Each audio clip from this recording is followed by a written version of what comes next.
बिहार में मतदाता सूची को लेकर नए संशोधन को लेकर सियासत हो रही है। इसी बीच आगामी चुनाव से पहले मतदाता सूचियों के विशेष गहन पुनरीक्षण की प्रक्रिया को लेकर एआईएमआईएम का प्रतिनिधिमंडल चुनाव आयोग पहुंचा। इससे प्रतिनिधिमंडल में सांसद असदुद्दीन ओवैसी भी शामिल थे। प्रतिनिधिमंडल के चुनाव आयोग के अधिकारियों से मुलाकात की।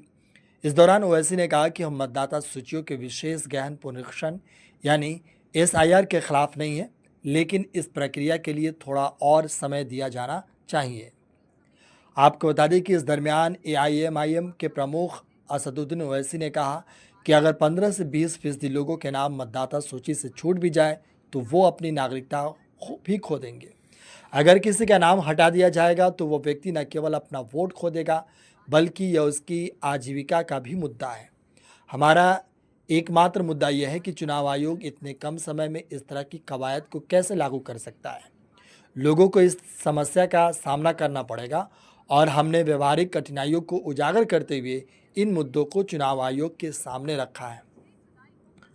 आपको बता दें कि बिहार में एआईएमआईएम के राज्य प्रमुख और विधायक अख्तरुल ईमान ने कहा कि हमने चुनाव आयोग से अनुरोध किया है कि पुनरीक्षण की तारीख बढ़ा दी जाए या फिर रोक लगा दिया जाए, क्योंकि राज्य में कई लोगों के पास जन्म प्रमाण पत्र नहीं है, कई प्रवासी मजदूर हैं और मानसून का मौसम भी है। राज्य में केवल 2% आबादी के पास पासपोर्ट है और स्नातक की संख्या 14% है। गरीब लोगों के पास कोई दस्तावेज नहीं है।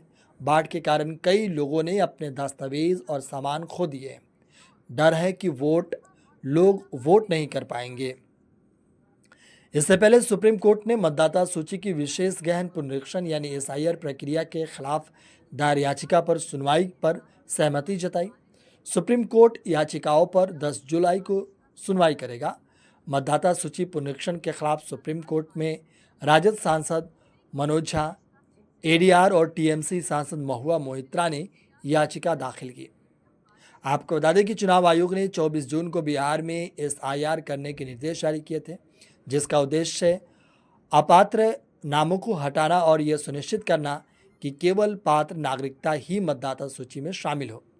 आयोग ने कहा कि तेजी से बढ़ती शहरीकरण, प्रवासन, युवा मतदाता बनने, मौत की सूचनाएं न मिलने और विदेशी अवैध प्रवासियों के नाम जुड़ने जैसे कारणों से यह पुनरीक्षण जारी हो गया है।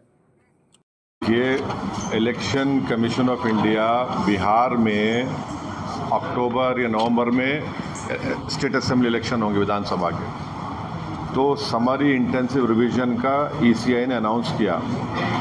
हम इलेक्शन कमीशन को ये लेटर लिखे हैं जिसमें हम उनसे पूछ रहे हैं कि इतनी बड़ी एक्सरसाइज आप कर रहे हैं तो आप ऑल पार्टी मीटिंग क्यों नहीं बुलाए, क्योंकि इलेक्शन कमीशन ये बोल रहा है कि बिहार का भी होगा, तमिलनाडु का भी होगा, बंगाल का भी होगा, और election commission all party meeting बुला सकता।